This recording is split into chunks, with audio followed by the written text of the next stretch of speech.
Hello guys, प्रणाम आप सभी को। आपका फिर से स्वागत है हमारे यूट्यूब चैनल क्रांतिवीर मैथमेटिक्स पर। इस वीडियो में हम डिस्कस करेंगे बहुत ही सिंपल और इजी और बहुत ज़्यादा इम्पोर्टेंट एक थ्योरम लीनियर अलजेब्रा की। इससे पहले हमने एक थ्योरम डिस्कस की थी जो थी rank nullity theorem. Rank nullity theorem जिसमें हमने बोला था कि यदि टी कोई भी V से W लीनियर ट्रांसफॉर्मेशन है, then dimension of range of T plus dimension of null space of T is equal to dimension of V। ये हमने इससे पहले प्रूव किया था। आज हम देखेंगे एक इम्पोर्टेंट थ्योरम जो क्या बोलती है, कोई भी हमारे पास मैट्रिक्स है या ट्रांसफॉर्मेशन है T, उसका रो स्पेस, रो रैंक और कॉलम रैंक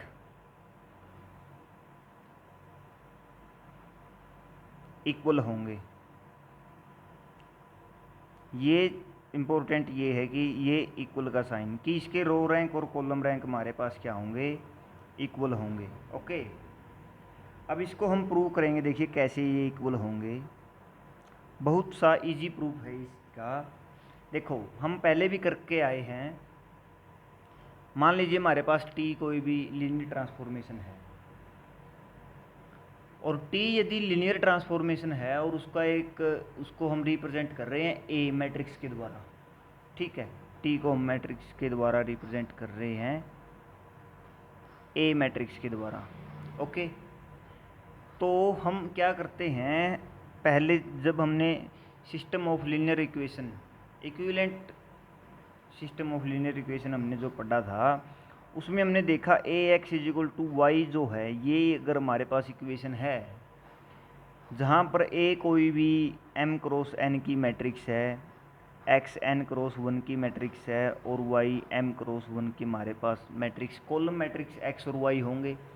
तो यहाँ से हम देख पा रहे हैं ए को यदि हम कॉलम वाइज लिखें, A one A two A N, N इसमें कॉलम्स हैं, और एक्स को हम यदि ऐसे लिखें एक्स वन एक्स एन, तो हमारे पास क्या होगा, y की जो वैल्यू आएगी वो हमारे पास इस फॉर्म में आएगी, A one X one plus A two X two ऐसे ऐसे करके plus A N X N.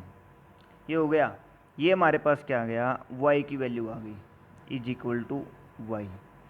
अब देखिए y हमारा जो भी सब स्पेस जो y हमारा जो रेंज आएगी a की, इसकी जो रेंज हमारे पास y है वो रेंज इसके मैट्रिक्स के कॉलम्स के द्वारा स्पैन है। मैट्रिक्स के कॉलम्स का लीनियर कॉम्बिनेशन ही तो है। दैट्स मीन इसके जो डायमेंशन होंगे रेंज के, वो इसका कॉलम रैंक, कॉलम स्पेस के डायमेंशन होगी, मतलब कॉलम रैंक होगा। समझे आप? ये कॉलम जो है मतलब जितने ये ए वन ए टू ए जितने ये लीनियरली इंडिपेंडेंट हो गए, मतलब जितना रैंक ये देंगे कि ए वन वो एक कॉलम ही लीनियरली इंडिपेंडेंट है या दो कॉलम लीनियरली इंडिपेंडेंट है या तीन या एन जितने भी हैं, तो जो भी इसका कॉलम रैंक हम इसको बोलेंगे, कॉलम रैंक इसका जो होगा ए का, वो हमारा क्या बनाएगा, range, dimension of range space of A. ठीक है, अब इसका कॉलम रैंक मान लीजिए हमारे पास आ गया n, n कॉलम रैंक इसका हमारे पास आ गया। ठीक है, ये इसके कॉलम्स के द्वारा ये स्पैन हो गया। अब नेक्स्ट हम यदि हम ऐसा इसको देखें कि A X is equal to zero और इसका सॉल्यूशन स्पेस हमारे पास s है, इसका सॉल्यूशन स्पेस हमारे पास क्या है, s। अब जो s के जो डायमेंशन होंगे वो क्या होगा, नलिटी ऑफ ए।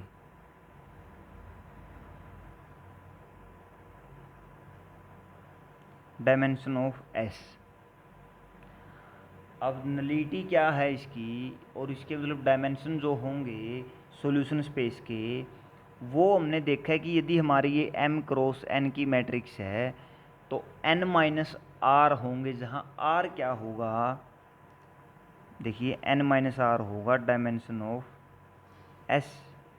ये कैसे, पहले वीडियोज़ में हम कर चुके हैं, जो लीनियर ट्रांसफॉर्मेशन के लिए हमने किया था। इन्वर्टिबिलिटी के केस में भी हम इसको किए, वेक्टर स्पेस चैप्टर में भी इसको हम किए, इसको डिस्कस किए, और बेसिक जो हम सिस्टम ऑफ इक्वेशन को सॉल्व किए जब, तब भी इसको हम डिस्कस किए कि n माइनस आर डायमेंशन क्यों होगा। बेसिकली यदि हमारे पास n वेरिएबल हैं और रो रिड्यूस्ड एक्लोन फॉर्म में r number of non zero हैं, फर्स्ट ऑफ ऑल तो उसका जो रैंक होगा, a का जो रैंक होगा वो r होगा, क्योंकि number of non zero row reduced echelon form में number of non zero rows r हैं। r रैंक होगा तो n minus R is equal to dimension of s होगा।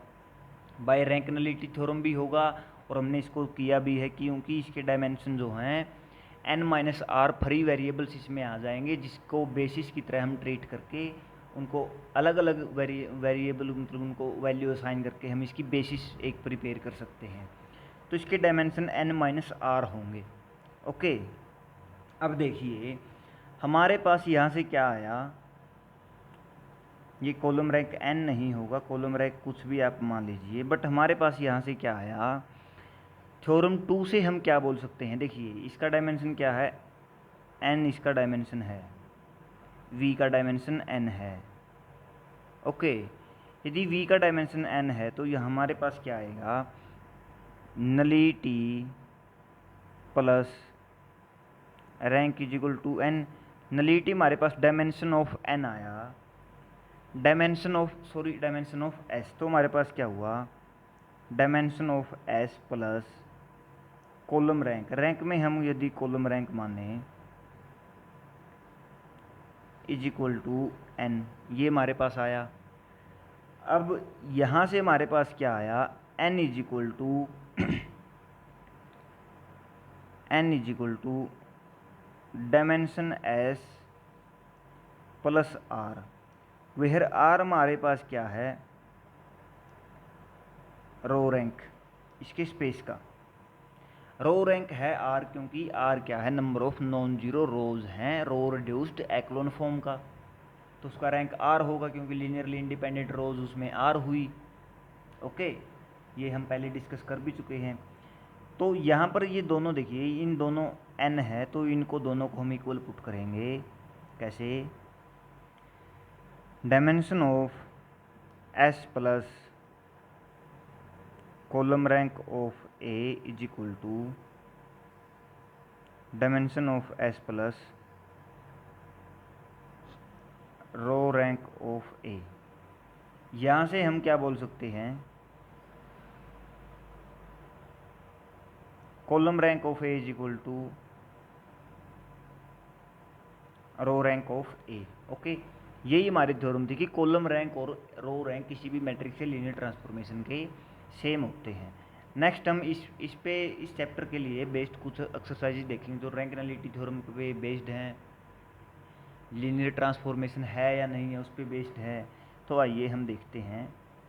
सबसे पहले हमारे पास है ए, ये इसको देखिए, ये हमारे पास लीनियर ट्रांसफॉर्मेशन होगा या नहीं होगा, T X one X two one plus X one X two, so simple. सबसे पहले सभी में जीरो पुट करके देखना है आपको कि जीरो पे ले जा रहा है, जीरो को जीरो पे मैप कर रहा है या नहीं कर रहा। ये जीरो जीरो वाली कंडीशन को फेल कर रहा है तो ये हमारे पास लीनियर ट्रांसफॉर्मेशन नहीं होगा। सेकंड में हम देखते हैं ये जीरो जीरो को सेटिस्फाई कर रहा है, ये जस्ट इसको इंटरचेंज कर रहा है तो इस पर कोई भी असर नहीं पड़ेगा, ये लीनियर ट्रांसफॉर्मेशन होगा। T X one X two, इसमें एक्स वन का हमारे पास स्क्वायर दे दिया, ओबियसली स्क्वायर हमारे पास लीनियर नहीं होता, तो जब हम इसको अल्फ़ा वन या अल्फ़ा टू एडिशन पे लगाएंगे तो ये सेपरेटली इक्वलिटी नहीं देगा, वो आप चेक कर लेना। तो ये भी हमारे पास नहीं होगा। T X one X two sine X one X two, ये भी हमारे पास नहीं होगा। क्यों नहीं होगा आप देख लीजिए, क्योंकि मल्टीप्लिकेशन में जो मतलब मान लीजिए हमारे पास पाई और ज़ीरो है तो टी पाई और ज़ीरो हमारे पास आएगा ज़ीरो ज़ीरो, और यदि हम इसको पाई ज़ीरो को ऐसे लिखें 2 पाई बाई 2 और जीरो से भी यहाँ से भी 2 को कॉमन ले लें तो हमारे पास ये 2 इंटू 1 0 आएगा, जो कि इक्वल ही नहीं है। ठीक है, तो हमारे पास ये भी लीनियर ट्रांसफॉर्मेशन नहीं होगा। Okay, T x1 x2 x1 minus x2 0, ये हमारे पास लीनियर ट्रांसफॉर्मेशन होगा, क्योंकि इसमें सिंपली लीनियर इक्वेशन ही है। इज देयर, नेक्स्ट क्वेश्चन है, is there a linear transformation T from R3 into R2 such that this. इसने पूछा कि R3 से R2 में क्या ऐसे कोई भी मतलब एग्जिस्ट करते हैं जो 1 माइनस 1 इसको इस पे मैप करते हैं और 1 1 1 इसको इस पे मैप करते हैं। अब देखिए, R3 से R2 की बात हमने की है, इसमें हम देखेंगे हमारे पास, देखिए R3 की बात इसने की है, R3 में 3 डायमेंशन इसका है, तो इसके पास बेसिस होनी चाहिए 3। हम बेसिस जो पीछे हम थ्योरम करके आए हैं कि कोई बेसिस एग्जिस्ट कर रही है अल्फ़ा 1 अल्फ़ा 2 और कोई बीटा 1 बीटा 2 कोई एलिमेंट्स हैं, उनके लिए एक यूनिक ट्रांसफॉर्मेशन एग्जिस्ट करेगी, बट ये भी हमारे पास होना चाहिए। इसके लिए हम क्या करते हैं, एक थर्ड कोई हमारे पास बेसिस का एलिमेंट हम लेकर के आते हैं। मान लीजिए हमने ले लिया 1 0 0। ठीक है, अब ये जो सब स्पेस जो इनके द्वारा जनरेटेड सब स्पेस है T 1 माइनस 1 और 1 1 1 को, इसकी मैपिंग हमें सिर्फ निकालनी है। इसका मतलब हम थर्ड की मैपिंग को 0 ले लें तो इनकी मैपिंग पे कोई इफ़ेक्ट नहीं करेगा। ओके, यदि हम यहाँ पे ऐसा करेंगे, टी ऑफ, इसको मान लीजिए अल्फ़ा 1 अल्फ़ा 2, इसको अल्फ़ा 3, हम यदि टी ऑफ अल्फ़ा 1 करेंगे प्लस टी ऑफ अल्फ़ा 2 करेंगे plus T of alpha 3, alpha 3 हम 0 ले रहे हैं तो ये 0 कोई इफ़ेक्ट नहीं करेगा नेक्स्ट इसके रेंज स्पेस पे।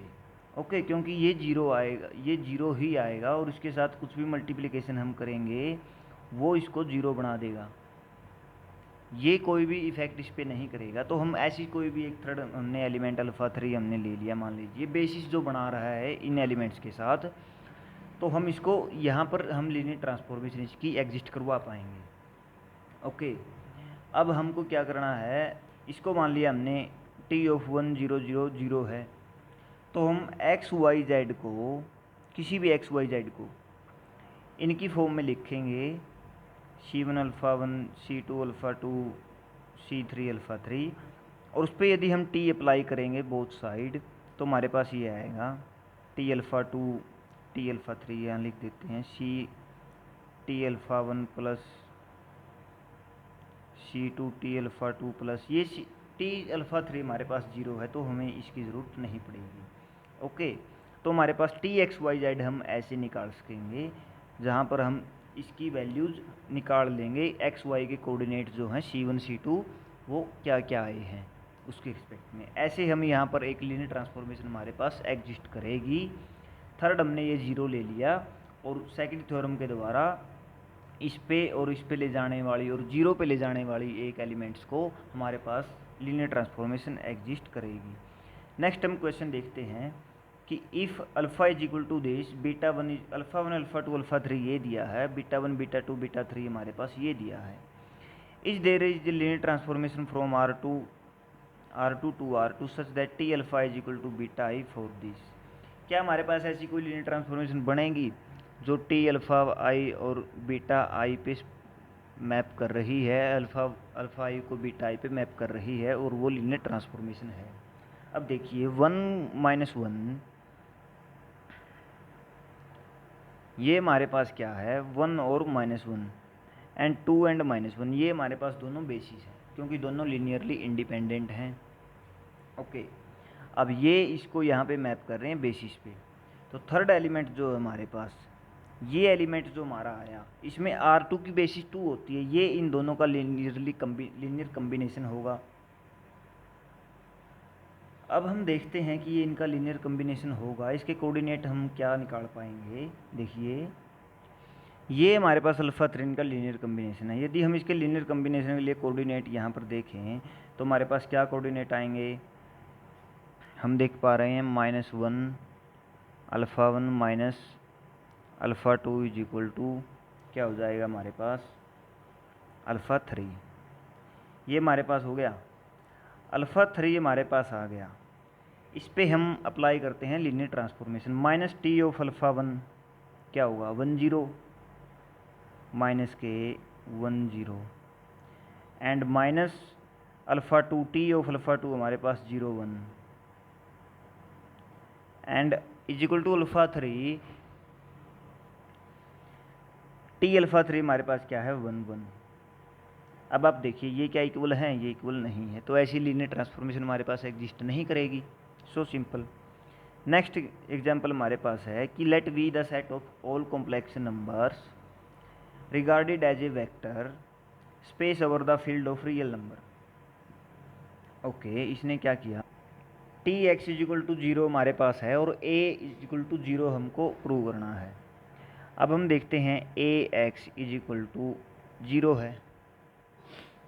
यहाँ पर आप देखो ये सभी एलिमेंट्स हमारे पास 0 हैं, तो यदि फॉर ऑल एक्स ये है, for all X belong to V, यदि हमारे पास कोई भी एक भी आइडेंटिटी इसमें ए आई जे अगर हमारे पास नॉन जीरो आई ए में, यदि ए के एलिमेंट्स को हम ये माने ए आई जे, यदि कोई भी नॉन जीरो आया फॉर ऑल आई जे, तो for all I J means M cross N की रेंज में ही ये आई जे हमको लेने हैं।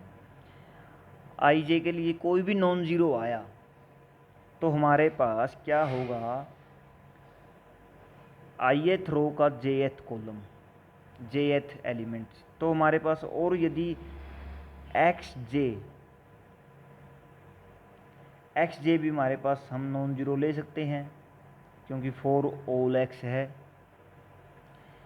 तो हमारे पास ये क्या हो जाएगा, मान लीजिए सभी इसके जीरो हैं, ये आई एथ रो है और इसका ये जे एथ कॉलम है, ये हमारे पास क्या है नॉन जीरो, कोई भी मान लीजिए टी है, ये नॉन जीरो है जो, तो यदि हम इसकी मल्टीप्लिकेशन देखेंगे एक्स जे जीरो के साथ, ये हमारे पास जे एथ कॉलम पे एक्स जे मान लीजिए एल है, बाकी सभी जीरो है, तो जब हम आई एथ रो की इसके साथ मल्टीप्लिकेशन करेंगे तो सेम कॉलम हमारे पास जे एथ एंट्री हमारे पास टी एल आएगी जो नॉट इक्वल टू जीरो हो जाएगी। बट ये हमारे पास कॉन्ट्राडिक्शन आ जाएगा क्योंकि A X is equal to zero है सभी के लिए। This implies that A is equal to zero, A सभी के लिए जीरो होगी यदि लीनियर ट्रांसफॉर्मेशन है, और यदि जीरो ट्रांसफॉर्मेशन है टी तो ए हमारे पास जीरो होगी ही होगी। ओके, और यदि ए जीरो है तो लीनियर ट्रांसफॉर्मेशन जीरो ऑब्वियसली हो जाएगी। नेक्स्ट हमारे पास है let V be a vector space and T be linear transformation from V into V. Prove that the following statements about T are equivalent. The intersection of range of T and null space of T is the zero subspace. इसने बोला range of T and null of T में zero ही element है, मतलब ऐसा element जो T X is equal to zero हो और एक्स क्या हो, कोई टी अल्फ़ा के लिए भी हो, तो वो एक्स सिर्फ और सिर्फ जीरो ही होगा, ये इसने बोल दिया। ठीक है, कि इंटरसेक्शन में ये जीरो है, इसका मतलब क्या है, ऐसा एलिमेंट जो मैप भी जीरो पे होता हो और जिसकी प्री इमेज भी कोई एलिमेंट हो और वो जीरो हो, तो वो एलिमेंट हमारे पास जीरो होगा। देन हमें प्रूव करना है कि if T alpha is equal to zero then T alpha is equal to zero. तो हम यहाँ पर देखते हैं टी अल्फ़ा किससे बिलोंग करता है, रेंज ऑफ टी से। Okay, T alpha range of T से बिलोंग करता है। सो सिंपल, ये बहुत ईजी है।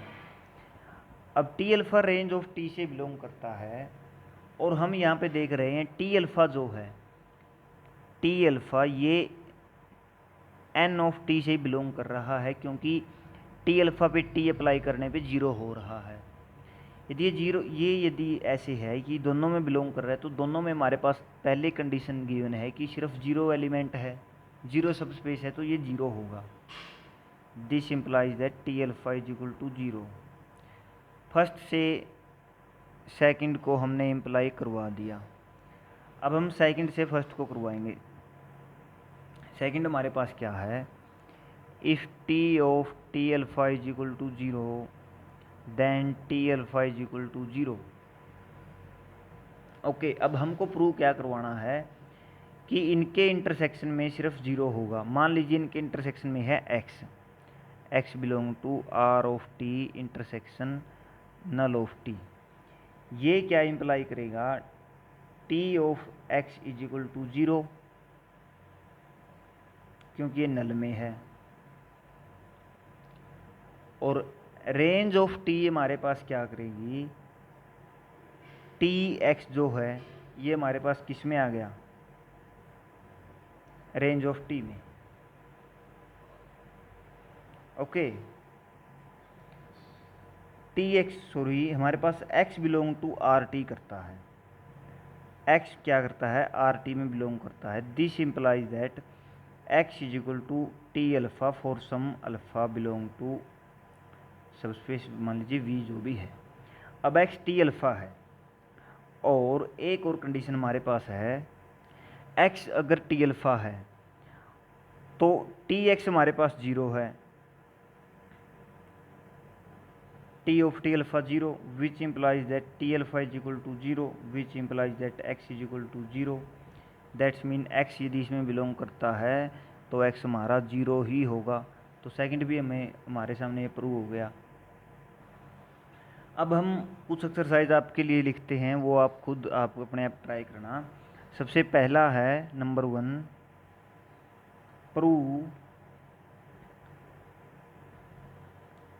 Dimension of v is even if range of t rank of t is equal to nullity, range space of t and null space of t दोनों equal है, where t हमारे v से v एक linear transformation है। Okay, ये हमको prove करना है कि डायमेंशन ऑफ v एवन होगा। नंबर 2 है, प्रूव, सॉरी इसको हम दूसरे तरीके से लिखते हैं। मान लीजिए हमारे पास v कोई भी वेक्टर स्पेस है मैट्रिसेस का, n क्रॉस n मैट्रिसेस का, तो और हमारे पास मान लीजिए b कोई भी फिक्स क्या है, मैट्रिक्स है, then T A is equal to A B minus B A यदि है, prove that T is linear transformation. ली को लीनियर ट्रांसफॉर्मेशन प्रूव हमको करना है। थर्ड एक एक्सरसाइज हो हम देखते हैं आपके लिए, जो है होमवर्क, आप इसको मान लीजिए, T x1 x2 x3 is equal to x1 minus x2 plus 2x3, 2x1 plus x2 minus x1 minus 2x2 plus 2x3, ये लीनियर ट्रांसफॉर्मेशन है। फर्स्ट क्वेश्चन क्या है, verify it is linear transformation. Second, find rank and